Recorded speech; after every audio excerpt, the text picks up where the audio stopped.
Welcome, Taurus. This is Eleanor with Peaches by Starlight Tarot here with your August reading. I'm going to pull a card for each of your 12 astrological houses, 4 weekly themes, and then 1 overall theme for the month. It is all chaptered out below, so you can watch only the parts that you care about. And my question to you, Taurus, is do you like this new way? Will you give me the good and the bad and the ugly in the comments? And also go ahead and ask for any clarification. I'm happy to do that too. All right, so for your first house, which is going to be people's first impressions, your appearance and outward persona. Oops, air conditioner. Taurus, first house for August. All right, second house, this is going to be your immediate environment. Third house, communication. Fourth house, home and family. Fifth house, romance, creativity, and play. Sixth house, let's see, 1, 2, 3, yep. This is going to be where, let's see if I can do this without making a mess.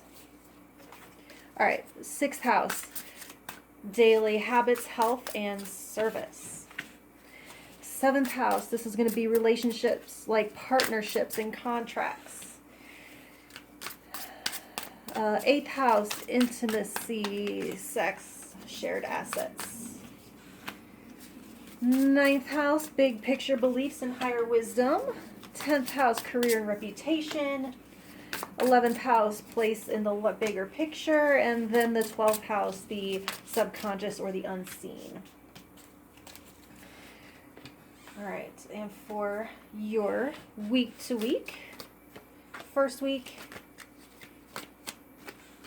second week,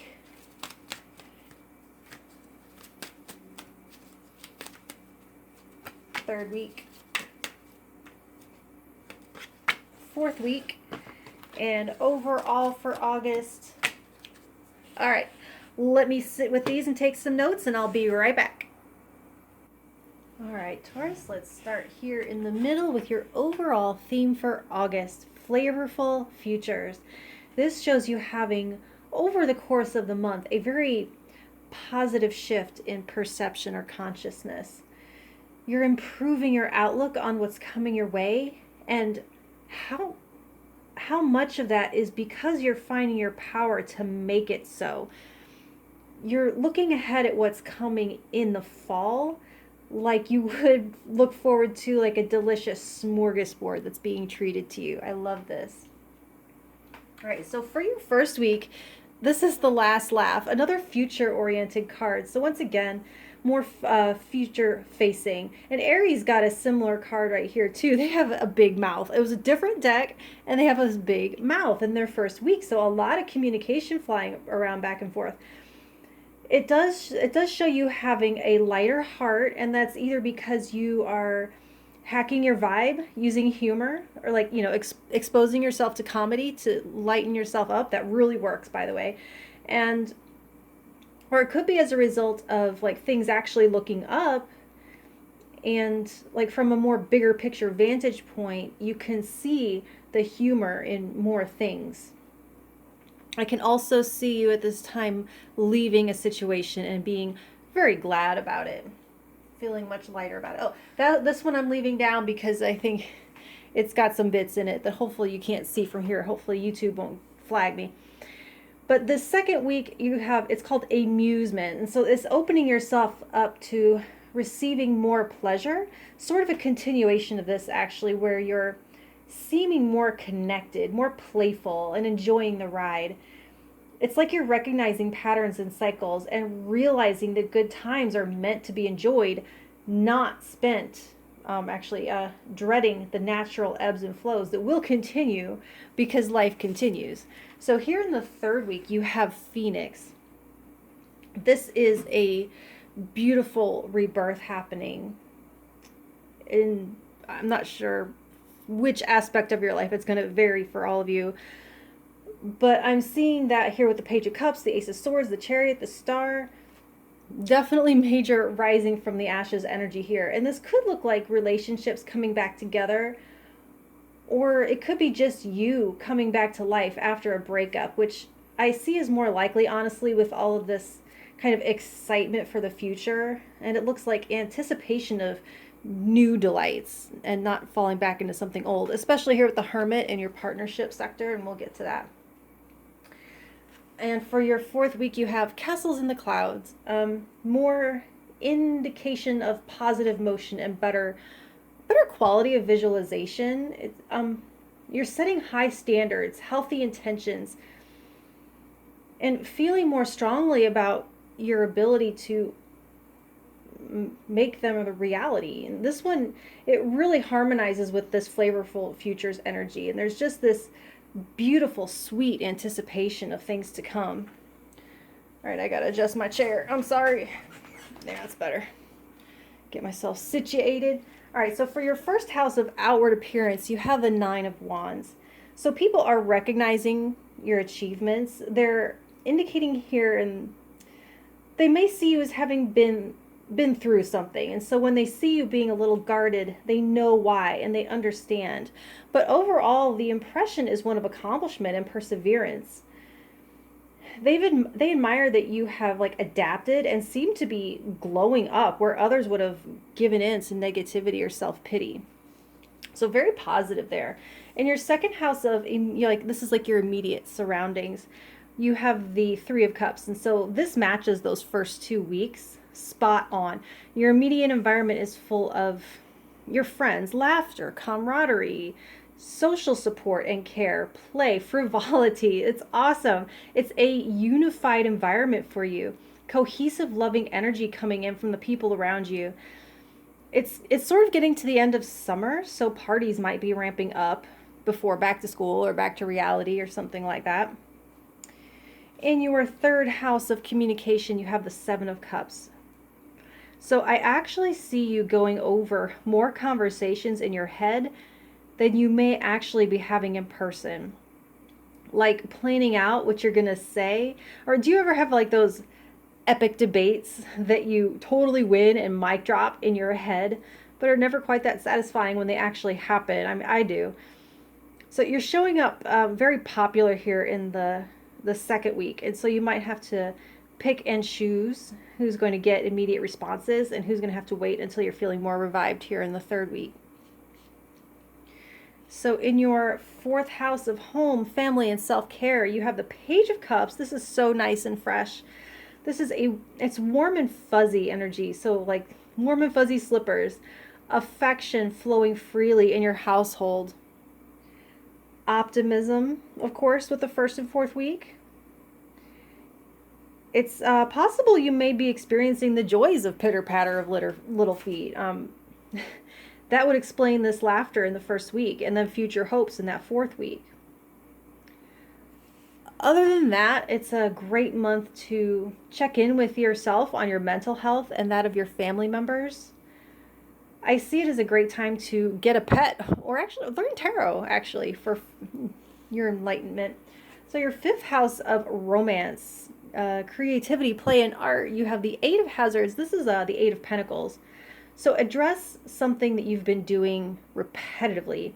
It might be time for a brand new angle. Anywhere you're seeing like a routine or a rut setting in is ripe for upheaval right now.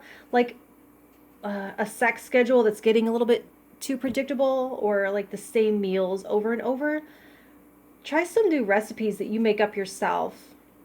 Or like if you do creative work for clients and your own project is collecting dust, it's a great month to dust that off and bring that out and get some joy out of it. So in your 6th house of daily habits, health, and service, you have the Chariot. So get moving here, step up to the plate, make some sort of move towards something that you've been wanting to try.